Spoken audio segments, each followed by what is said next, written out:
Olá, pesquisadores! No vídeo anterior, mostramos que doutrinas enganosas têm encontrado lugar privilegiado no meio científico e que o relativismo é meio poderoso de propagação de enganos.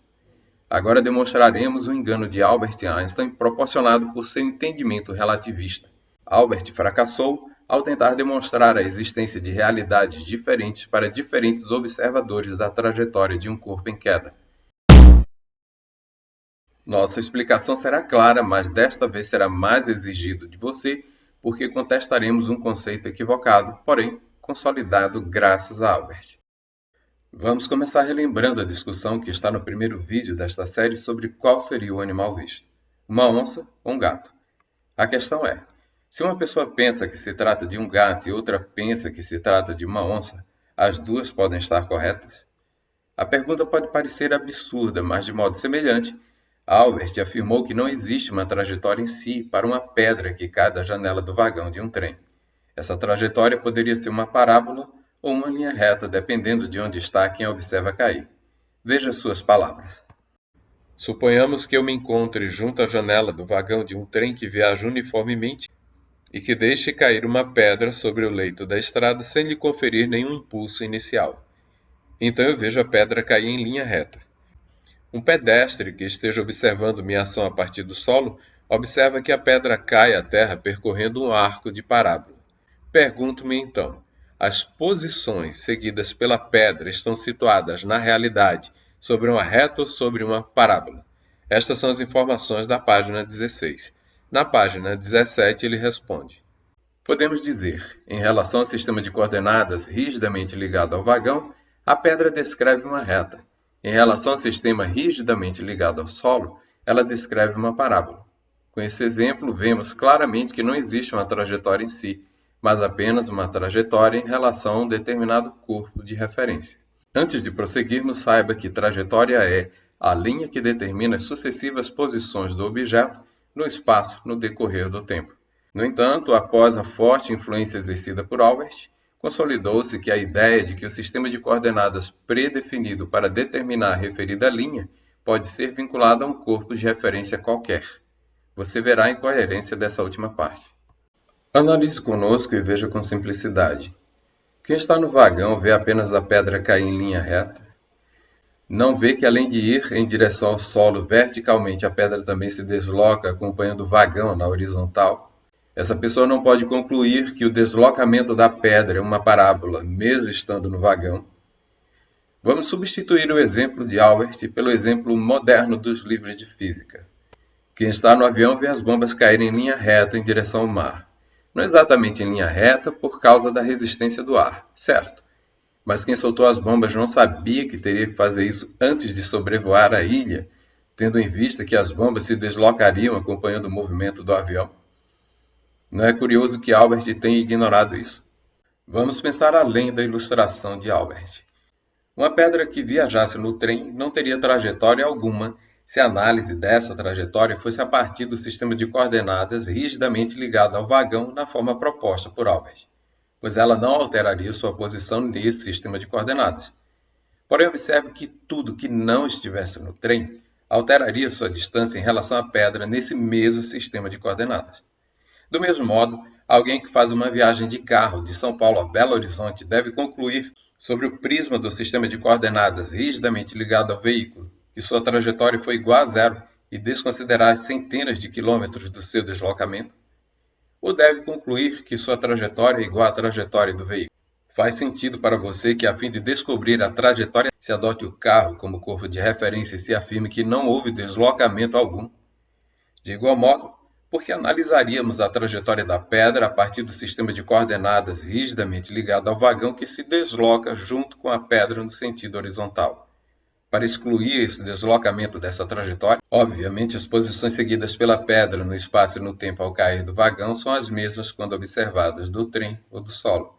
Mas quando observamos do vagão, podemos ter uma visão parcial e prejudicada porque realizamos parte da trajetória da pedra com ela, acompanhando-a no seu deslocamento horizontal, e por este motivo, o vagão não deveria ser usado como referencial.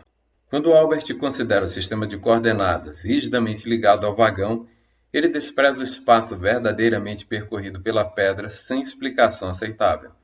E antes que você pense em defendê-lo, saiba que ele estava consciente de que havia falha em sua ilustração, tanto que pretendeu resolver o problema propondo ao leitor, ainda na página 16, que deixasse de lado o significado da palavra espaço. Veja. Comecemos, portanto, a deixar de lado esta obscura palavra espaço, com a qual, para sermos sinceros, não somos capazes de imaginar coisa alguma. Em lugar de espaço, falaremos em movimento em relação ao corpo de referência praticamente rígido. Acontece que essa proposta sai do campo da relatividade e molda o exemplo de Albert aos conceitos relativistas que são anticientíficos. Pois como descrever a correta trajetória sem a correta consideração do espaço percorrido?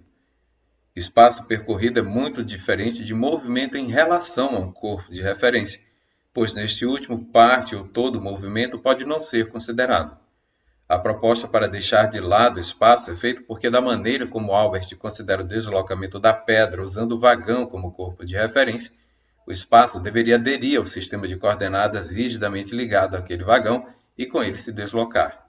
Se assim não fosse, ele teria o dever de explicar que a trajetória da pedra corresponderia à linha reta da queda adicionada ao movimento horizontal do vagão.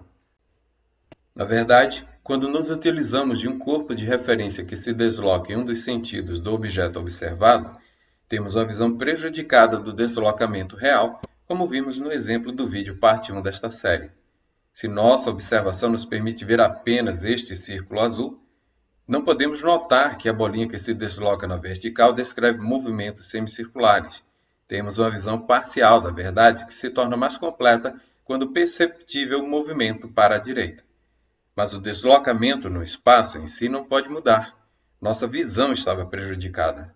Bem, talvez você seja um bom e fiel estudante de física e após tudo isso resuma tudo dizendo que os argumentos são interessantes, mas trajetória é o percurso realizado por um determinado corpo no espaço, com base em um sistema de coordenadas pré-definido, e essa pré-definição pode ser um corpo rígido qualquer, conforme se vê na Wikipédia.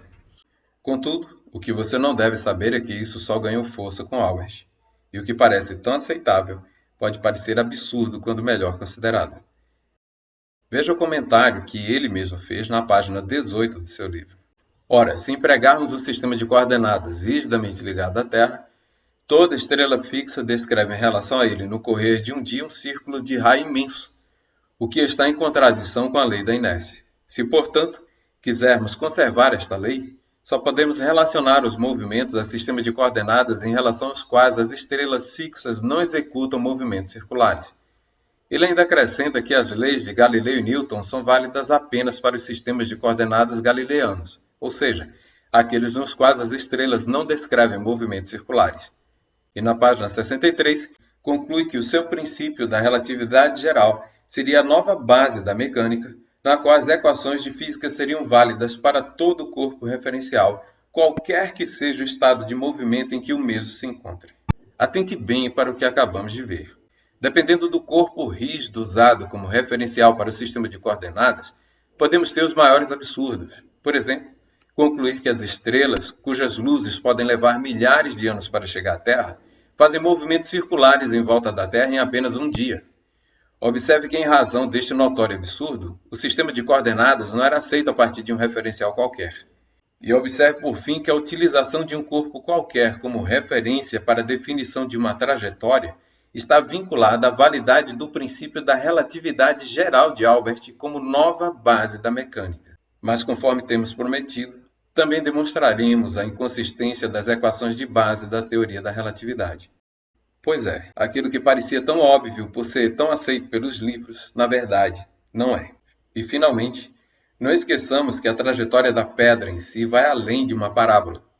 Quando observamos do solo a pedra cair, temos uma visão ainda parcial da verdade, já que não estamos considerando o movimento da Terra.